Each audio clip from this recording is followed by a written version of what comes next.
साल 1878 पहला एंग्लो अफगान युद्ध खत्म होने के बाद एक बार फिर हलचल शुरू हो गई थी। अफगानिस्तान, जिस पर ब्रिटेन हुकूमत भी अपना अधिकार रखना चाहती थी, वहां पर रूस का दूतावास खुल चुका था। इससे नाराज ब्रिटेन ने अफगानिस्तान के सामने शर्त रखी और कहा कि जिस तरह रूस को वहां दूतावास खोलने दिया गया, उसी तरह ब्रिटिश हुकूमत का दूतावास भी वहां खोला जाए। थोड़ा सेना का जोर दिखाने के बाद अफगानिस्तान के आमिर इसके लिए मान गए, लेकिन जो एक शांति प्रस्ताव लग रहा था वो असल में एक चाल थी। भारत में ब्रिटिश सेना के commander in chief FS Roberts ने शांति प्रस्ताव को लेकर अपने एक दल को अफगानिस्तान भेजा, लेकिन ये दल वहां से वापस न लौट पाया। इससे रॉबर्ट्स न सिर्फ दुखी थे, बल्कि वो गुस्से से भरे हुए थे और अफगानिस्तान को सबक सिखाना चाहते थे। कई बार सेना की टुकड़ियों को भेजा, लेकिन अफगानी पठानों के छापामार युद्ध में वो धराशायी हो जाते थे। जब कुछ काम करता न दिखा तो एफएस रॉबर्ट्स ने अपने सबसे बहादुर और जांबाज सैनिक बलभद्र सिंह को बुलाया। बलभद्र सिंह को टास्क दिया गया कि वो अफगानी पठानों की युद्ध योजना के बारे में पता करे। बलभद्र सिंह नेगी ने इस काम के लिए अनोखा और काफी जोखिम भरा कदम उठाया। गोरखा राइफल्स के नेगी ने एक पठानी सैनिक का भेष धरा और घुप रात के अंधेरे में अफगानियों के इलाके में पहुंच गए। वो यहाँ पड़ी पठानी सैनिकों की लाशों के बीच लाश बनने का नाटक कर पड़े रहे। करीब 7 दिन तक वो इसी अवस्था में यहाँ पर रहे और पठानी सैनिक आते और इन लाशों के आसपास खड़े होकर अपनी युद्ध योजना पर बात करते, लेकिन उन्हें वहां बलभद्र के होने की थोड़ी भी भनक नहीं लगी। सारी खुफिया जानकारी इकट्ठा करने के बाद नेगी अपने खेमे में वापस आए और उनकी दी हुई जानकारी के आधार पर रॉबर्ट्स ने अफगानिस्तान पर आसानी से चढ़ाई कर ली और आखिरकार 1 सितंबर 1880 को ब्रिटेन ने दूसरा अफगान युद्ध जीत लिया। रॉबर्ट्स बलभद्र सिंह नेगी के मुरीद हो गए। ये वही बलभद्र सिंह नेगी थे जिनकी वजह से आज गढ़वाल राइफल्स रेजिमेंट है। क्या आप विश्वास करेंगे कि आज सबसे ज्यादा वीरता पुरस्कार हासिल करने वाली रेजिमेंट गढ़वाल राइफल्स को बनाने का विचार भी नहीं था। अंग्रेजों को दूर दूर तक नहीं लगता था कि गढ़वालियों के लिए कोई रेजिमेंट बनाई जाए, लेकिन बलभद्र नेगी ने उनकी सोच को बदल कर रख दिया। उस शख्स ने अंग्रेजों को बता दिया कि आखिर क्यों गढ़वालियों की अलग रेजिमेंट होने चाहिए। गढ़वाल रेजिमेंट बनाने की बात जब वाइसरॉय तक पहुंची तो उन्होंने इस पर कई प्रश्न चिन्ह लगा दिए। वाइसरॉय के प्रश्न जीत ही जाते और शायद गढ़वाल रेजिमेंट बनाने का विचार वहीं पर खत्म हो जाता, लेकिन बलभद्र सिंह नेगी की वजह से वो ऐसा नहीं कर पाए। आज इस रिपोर्ट में हम आपको गढ़वाल रेजिमेंट की स्थापना की वो कहानी बताने वाले हैं जो कम ही लोगों को पता है। आप जानेंगे कि कैसे बलभद्र सिंह नेगी की वजह से गढ़वाल रेजिमेंट की स्थापना हुई। साथ ही जानेंगे कि अगर गढ़वाल राइफल्स ना बनी होती तो गढ़वाली किस बटालियन का हिस्सा होते।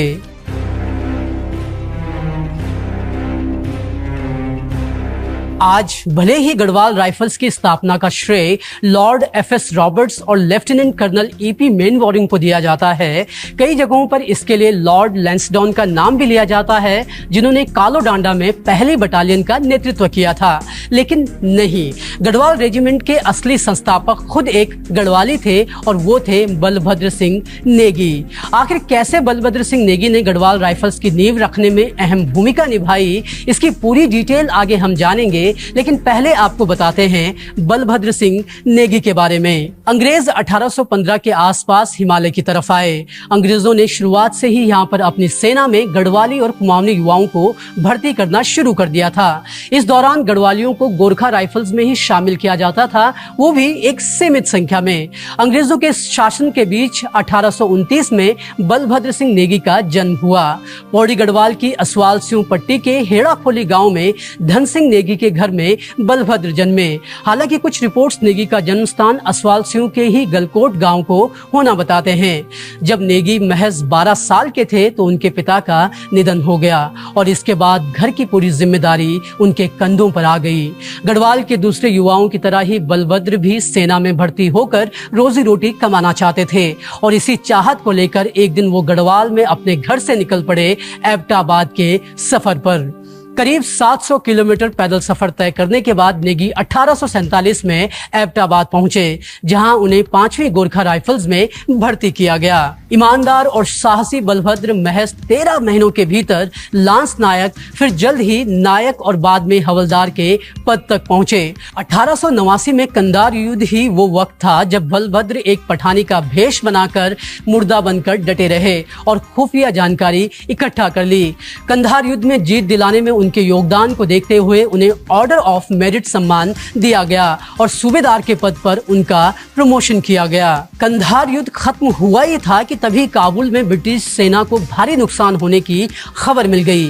गोरखा राइफल्स के इन सैनिकों को कंधार से सीधे काबुल भेजा गया और 1880 के काबुल युद्ध में भी बलभद्र ने अदम्य साहस का परिचय दिया। माथे पर गोली लगने के बाद भी वो रणभूमि में डटे रहे और अपने शौर्य के लिए उन्हें फिर ऑर्डर ऑफ मेरिट सम्मान दिया गया। उन्हें जहां भी तैनात किया जाता वहां वो अपने अदम्य साहस के बूते सबको प्रभावित कर देते।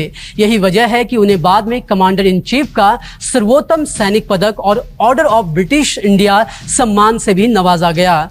इसके साथ ही उन्हें सूबेदार से सूबेदार मेजर के पद पर भी प्रमोशन दिया गया। तत्कालीन commander in chief lord F S. Roberts Balbhadra से इतने प्रभावित थे कि उन्होंने उनके लिए एक नए पद का गठन किया। उन्हें गवर्नर जनरल लॉर्ड डफरिन का अंगरक्षक यानी एडीसी नियुक्त किया गया। सरदार बहादुर और लॉर्ड सूबेदार के नाम से पहचाने जाने वाले बलभद्र ने 5 साल एडीसी का काम करने के बाद 1885 में रिटायरमेंट ले लिया। बलभद्र की सेवा से अंग्रेज कितने खुश थे उसका अंदाजा इसी से लगाया जा सकता है कि ब्रिटिश सरकार ने उन्हें गोसी खाता यानी कोटद्वार में 302 एकड़ भूमि सम्मान स्वरूप निःशुल्क दे दी थी। सेना में रहने के दौरान हमेशा उन्हें एक बात खाई जाती थी और वो थी सेना में गढ़वालियों की कम भागीदारी। बलभद्र को हमेशा लगता था कि अगर गढ़वालियों की अलग बटालियन होगी तो उनके लिए आय का एक परमानेंट स्रोत तैयार हो जाएगा।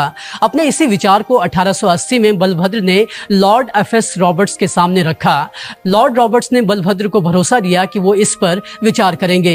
1884 में रॉबर्ट्स ने तत्कालीन वाइसरॉय डफरिन को गढ़वालियों की अलग रेजिमेंट बनाने की सिफारिश की। उन्होंने अपने पत्र में लिखा, जिस अंचल में बलभद्र सिंह जैसे वीरों का जन्म होता है उनकी अपनी अलग रेजिमेंट होनी ही चाहिए। इसके बाद वाइसरॉय से आमने सामने की मुलाकात में फिर रॉबर्ट्स ने बलभद्र की इच्छा जाहिर की, लेकिन लॉर्ड डफरिन हैरान थे। उन्होंने रॉबर्ट्स से यह हैरानी जताई, आखिर इतने छोटे से क्षेत्र से एक बटालियन कैसे बनाई जाएगी। डफरिन ने कई प्रश्न चिन्ह इस प्रस्ताव पर लगाए। उन्होंने चिंता जताई कि अगर गढ़वालियों की अलग रेजिमेंट बनाई भी जाती है तो इसमें एक रेजिमेंट जितने लोग क्या शामिल भी हो पाएंगे।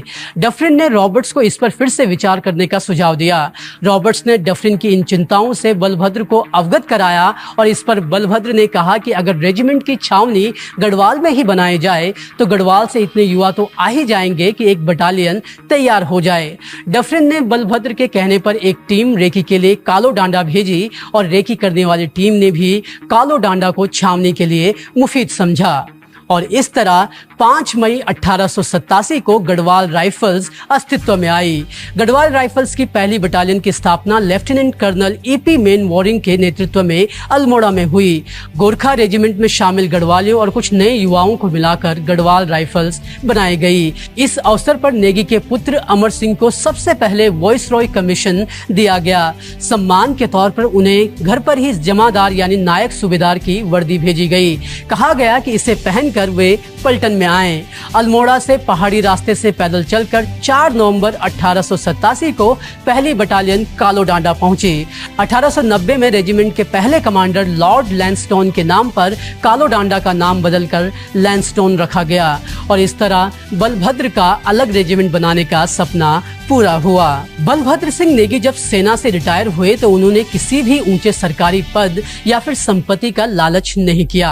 वो रिटायरमेंट के बाद हेड़ा खोली गांव में ही रहे और यहाँ पर खेती किसानी करने लगे। रिटायरमेंट के बाद उन्होंने अपना ज्यादातर वक्त भजन पूजन और ध्यान में लगाया।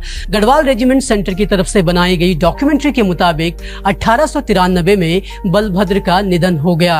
वहीं एक अन्य रिपोर्ट में उनके निधन की तारीख मार्च 1896 बताई गई है और इस तरह बलभद्र सिंह नेगी ने गढ़वालियों के लिए सेना में भर्ती होने का रास्ता ही साफ नहीं किया था, बल्कि पहले अंग्रेजों को और बाद में देश को एक ऐसी रेजिमेंट की सौगात दी जिसकी बहादुरी के चर्चे पहले विश्व युद्ध से लेकर अभी तक होते हैं। गढ़वाल राइफल्स के असली संस्थापक बलभद्र सिंह नेगी को शत शत नमन। जिस गढ़वाल राइफल्स को बलभद्र ने बनाया, उसमें एक बकरे ने ऐसी भूमिका निभाई कि वो इस रेजिमेंट के इतिहास का अभिन्न हिस्सा बन गया। कौन था वो बकरा और क्या है गढ़वाल और कुमाऊं रेजिमेंट के बकरे से जुड़ी कहानी, जानने के लिए देखिए ये रिपोर्ट और साथ ही हमारे चैनल को शेयर, लाइक और सब्सक्राइब करना ना भूलें। धन्यवाद।